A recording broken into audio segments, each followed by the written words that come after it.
Hello and welcome to my third starter run for my Pokemon Fire Red No Item Challenge runs. This time we'll be covering Squirtle, the water starter. We've already covered Bulbasaur and Charmander, but how will Squirtle fare with the Kanto League compared to them? Let's find out. So once again we start off at Pallet Town, as always, and find ourselves in Professor Oak's lab, where we choose our partner that we'll be beating the rest of the game with. As always, right before I take my Squirtle, I save and reset the game, until I spawn a Squirtle that looks like it has good enough IVs and natures. But before I take my Squirtle, I take some time to look into its stats and move pools and see what moves it can learn, so I can come up with a viable strategy to use for the rest of the run. Squirtle, like a real life Tortoise, is the bulkiest of the starters, but it's also the slowest, and has the least attacking stats. The water typing is arguably the best type in single player for any starter, as water and ice coverage is very effective, as you will see later in the run. Its best moves include Surf, Hydro Pump, Ice Beam, Blizzard, Return, Mega Kick, or even Seismic Toss to always deal some fixed damage. This Pokemon is more straightforward than the other two starters. I end up using Surf, Ice Beam, Return and Hydro Pump for extra power.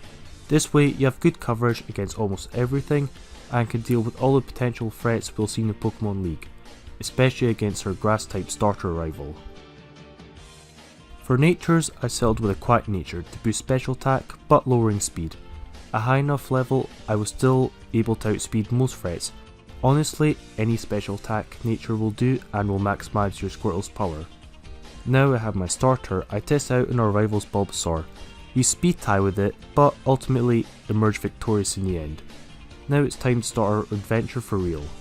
The first thing I do is grind my Squirtle till it reaches level 12, just to be safe against my rival rematch.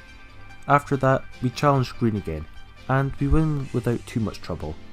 Anyways, we plough through the bug catchers in Tulip and Brock, and as anyone would expect, we utterly wallop him, being rock and ground type Pokemon. So after taking the first badge, we proceed straight to Cerulean City through Mount Moon. As we get there, I teach Squirtle Mega Kick for some power, as Water Gun and Bite are its best attacking options and they're not that strong yet. With this newfound power we go straight to Misty's gym at level 25, and we beat Misty almost as easily as we did Brock, which is quite surprising. Both our Starfish Pokemon go down in 2 bites and barely hurt me in return. The good thing is that after this battle I get TM Water Pulse, which I give to Squirtle, replacing its Water Gun for some extra punch. After this I cross Nugget Bridge and get the SSN ticket from Bill, and crash to SSN. Oh yeah, I forgot to mention I did beat Green in Nugget Bridge, but to be honest, the battle was a complete cakewalk and I barely took any damage at all. After some leveling up, I see Green again on the SSN and beat his entire team once again soundly. His Ivysaur is a 2-hit KO, so I don't have to be worrying about my rival anytime soon. After that I get the HM cut and proceed to Lieutenant Surge's gym, where I might actually receive a challenge. This time I actually lose twice. The first time due to Voltorb outspeeding me and weakening me just enough so Raichu could outspeed and 2-hit KO me. The next time I lost was due to Raichu spamming double team and dodging all my attacks. Damn it. But on my third attempt, I take out his first 2 Pokemon without taking any damage. I gained a few levels just so I could outspeed, and knock out his ace in 2 hits. Now that we've passed this minor setback, we go through Rock Tunnel to Lavender Town, and oh look, it's our rival again. And what do you know, we beat him once more. At this point Squirtle is bulky and is seemingly the easiest starter solo run yet. Who knows, maybe we'll find a challenge later on. Speaking of challenges, Erica sounds difficult, being the grass type gym leader. So instead I go to Rocket Hideout first to level up. We also picked up some Mystic Water to boost our water moves even further beyond. Anyways, we beat everyone inside the Rocket Hideout, including Giovanni. He sounds really easy, considering that he has a Onyx and a Rhyhorn, though his Kangaskhan did get a critical hit Mega Punch surprisingly, and got me down to 7 HP, which was a close call, but I beat him anyway. After that I decided to go to Pokemon Tower before the grass type gym leader, and grind against all the possessed trainers and wild encounters, since all the Ghastlies and Haunters inside all give special attack EVs, so it's definitely a good place to grind. Strangely enough, I actually forgot about Erica's gym and went straight through the Psychopath instead, where I go to get the HM Surf. Surf is really good as it gives Squirtle even more power, though at this point it has learned Hydro Pump for maximum power, but Surf is more accurate. I use this newfound power to dunk on Koga's team, easily, taking his poison badge. At this point, I realised that I stupidly forgot about the 4th gym leader, so I head back up to Celadon Gym to challenge her, with a level 59 Squirtle, which I go to claim the 4th gym badge. I also taught my Squirtle Ice Beam first, which is super useful to deal with grass types, as I proceed to destroy these grass types in one hit each. Now it's time for us to go to Self Tower and to chase out these Team Rocket grunts. But before we shut down Team Rocket, our rival wants to try his luck against us again, but we give him the boot, while taking minimal damage. His Venusaur almost goes down to a single Ice Beam, while missing a Sleep Powder to us, and loses because of it. It's okay, we all lose to hacks sometimes.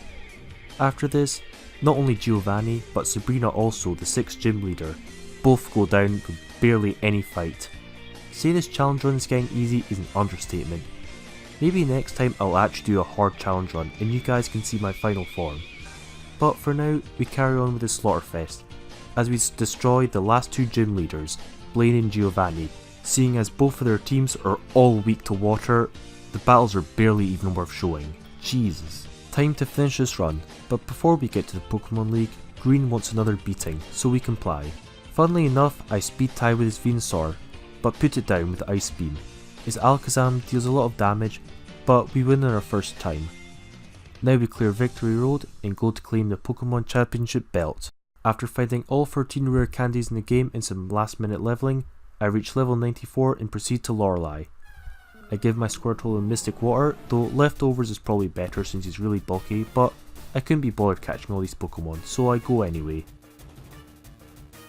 Lorelei's team of Ice and Water types won't be hurting me that much, as I resist her whole team. I take out her whole team in no more than 3 hits. Dugong goes down in 1 critical hit return, which I forgot to mention that I replaced Mega Kick with return, as they're both good attacking options, but I don't like missing with Mega Kick.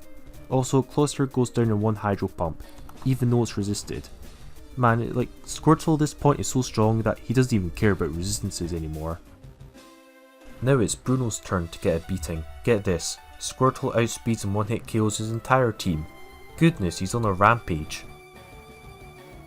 The third Elite Four member is Agatha, who can outspeed me this time with her fast Ghost type Pokemon, but she gets her entire team dunked on in 1 hit, without harming me in return. Next.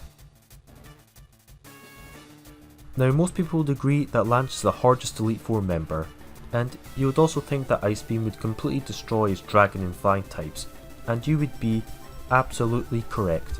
Wow, hell, even Bulbasaur and Charmander lost a few times in this battle.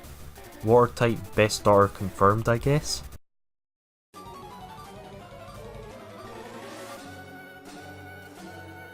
Before I can confirm this, we have one last battle. Our rival just doesn't know when to quit, so I'm gonna show him.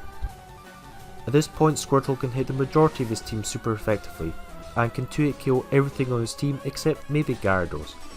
Pidgeot goes down in 1 Ice Beam. Venusaur survives 1 Ice Beam, but barely, like 2 HP barely, then goes for Growth, which is really strange. It goes down anyway. His Venusaur had one job, go for a strong grass type move in overgrow range, but oh well, it gets the boot. However, I did get a bit cocky as his Gyarados can take a few hits and hurt me back in return, whilst Alakazam and Arcanine outspeed me and deal me some damage. If I had leftovers, this chip damage wouldn't have mattered, but over time this chip damage does add up, and I almost faint, but I win first try regardless. With our last battle finished, Squirtle is now the undisputed champion of Kanto, and dare I say, the most viable starter in single player, with losses that can easily be counted on one hand, and that wraps up my last Kanto starter run. Okay guys, so that is my first batch of solo runs complete. This batch was about the Kanto starters, but now I need to work on your ones. I know these runs weren't too difficult, it might be disappointing for you guys, so here's what I propose. You guys can suggest solo runs, or any runs for that matter will do. I can do things like Fire Red runs with Pokemon like Paris, Goldeen or Spearow, or maybe I can take the Kanto starters that I just did, go through the post game, then re-challenge the souped up Elite Four, or maybe I can take the Hoenn starters and do those runs. Like, seriously, you guys can give me any suggestions for me to do and I'll look into them. Anyway, thank you guys very much for watching, I appreciate any support and look forward to your company again. See you guys soon, is Ding Dong signing out.